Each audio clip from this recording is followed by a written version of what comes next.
Santo Tomás de Aquino, el más sabio de los santos y el más santo entre los sabios. Santo Tomás de Aquino, 1224-1225 al 1274, es una de las cumbres intelectuales de la civilización occidental, y con razón ha sido llamado doctor angélico y doctor común de la Iglesia.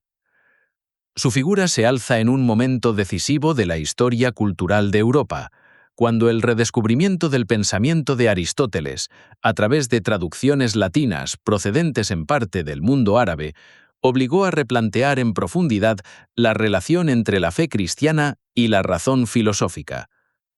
La síntesis que Tomás elaboró entre ambas dimensiones, conocida desde entonces como tomismo, marcó de manera duradera la teología, la metafísica, la ética, la filosofía del derecho y la propia concepción universitaria del saber.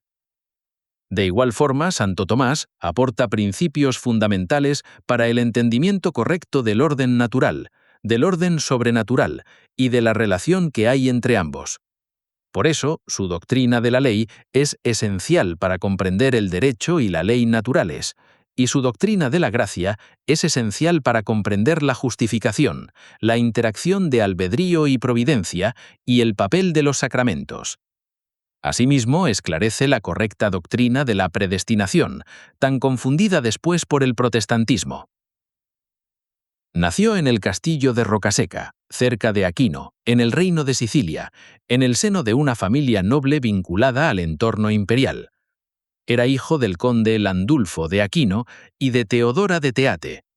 Desde niño fue confiado como oblato a la abadía benedictina de Monte Cassino, donde recibió su primera formación en las artes liberales. La intención de su familia era encaminarlo hacia una carrera eclesiástica de prestigio, posiblemente como futuro abad del propio monasterio. Sin embargo, los conflictos políticos y militares entre el imperio y el papado obligaron a interrumpir su estancia en Monte Cassino, y en el año 1239 fue enviado a la Universidad de Nápoles. En Nápoles entró en contacto con el nuevo saber aristotélico y con la orden de predicadores, los dominicos, una orden mendicante, joven, marcada por el ideal de pobreza y por la dedicación al estudio y a la predicación. Hacia el 1244, con apenas 19 años, Tomás decidió ingresar en la orden contra la voluntad expresa de su familia, que consideraba aquella elección socialmente inaceptable. Sus propios parientes lo retuvieron durante cerca de un año en el castillo familiar con la esperanza de disuadirlo. Ni las presiones ni las tentaciones lograron quebrar su decisión. Durante ese tiempo se dedicó al estudio y a la formación de sus hermanas, hasta que finalmente pudo huir y reincorporarse a la vida dominicana. Prosiguió su formación en París y en Colonia, bajo la dirección de San Alberto Magno, el mayor conocedor de Aristóteles en su tiempo. Sus compañeros, impresionados por su corpulencia y su carácter silencioso, lo apodaron el Buey Mudo, pero Alberto supo reconocer enseguida su talento y profetizó que su doctrina resonaría un día en todo el mundo. La carrera académica de Tomás se desarrolló en varias etapas. Entre 1252 y 1259 ejerció su primera regencia en París, donde obtuvo el grado de maestro en teología y ocupó una de las cátedras dominicas. En estos años compuso obras fundamentales, como el Tratado sobre el ente y la esencia, y su comentario a las sentencias de Pedro Lombardo, y se destacó en la defensa de las órdenes mendicantes frente a los ataques del clero secular. Entre los años 1259 y 1268 residió principalmente en Italia, enseñando en diversos studia dominicos, en Orvieto, Roma y Viterbo.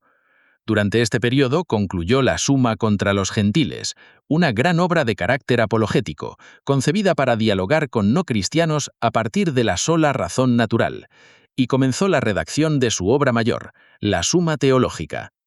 Sirvió también como teólogo al servicio de la Santa Sede y compuso los textos litúrgicos para la fiesta del Corpus Christi, entre ellos himnos que aún hoy forman parte del patrimonio espiritual de la Iglesia, como el Pangelingua.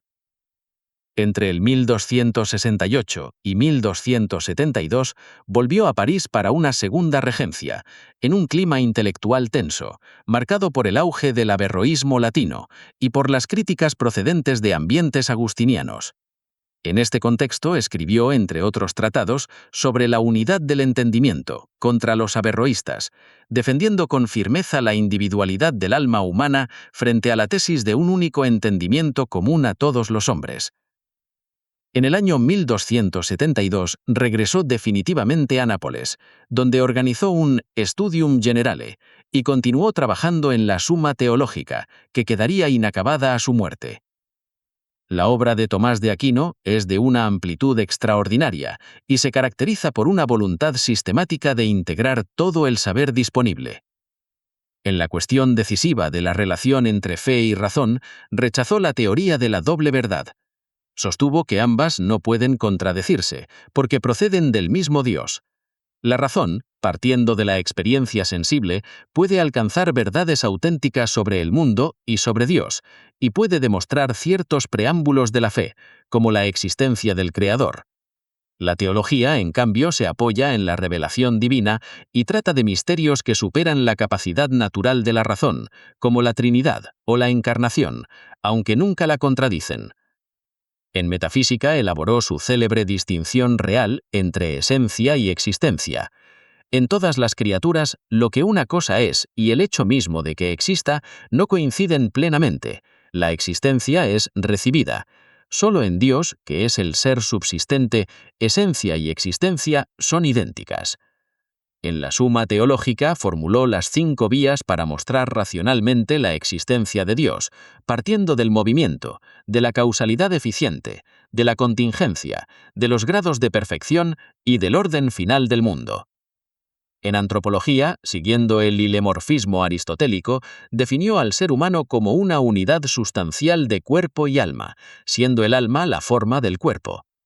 En ética, desarrolló una concepción de la vida moral centrada en la felicidad y en la virtud, y formuló su influyente doctrina de la ley natural, entendida como participación de la ley eterna en la criatura racional, gracias a la cual el ser humano puede discernir el bien y el mal mediante la razón.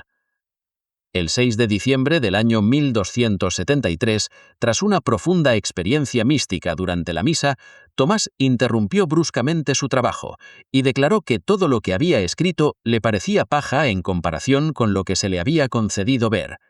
Murió el 7 de marzo del año 1274 en la abadía cisterciense de Fossanova, cuando se dirigía, por encargo del Papa Gregorio X, al Segundo Concilio de León. Aunque algunas de sus tesis fueron incluidas en las condenas parisinas de 1277, pocos años después de su muerte, su pensamiento fue progresivamente reconocido como uno de los grandes pilares de la teología católica. Fue canonizado en 1323 por Juan XXII y declarado doctor de la Iglesia en el año 1567.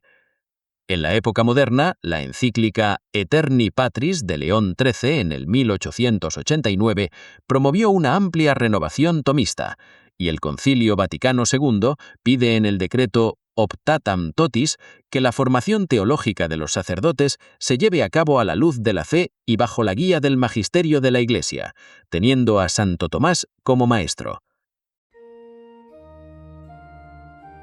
El menor bien de la gracia de un solo hombre es superior al bien natural de todo el universo.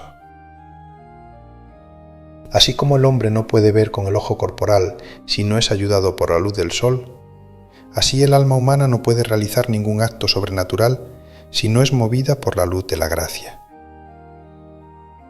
En las cosas que son de fe, el entendimiento no asiente por la fuerza de la demostración, sino por la autoridad de Dios que las revela.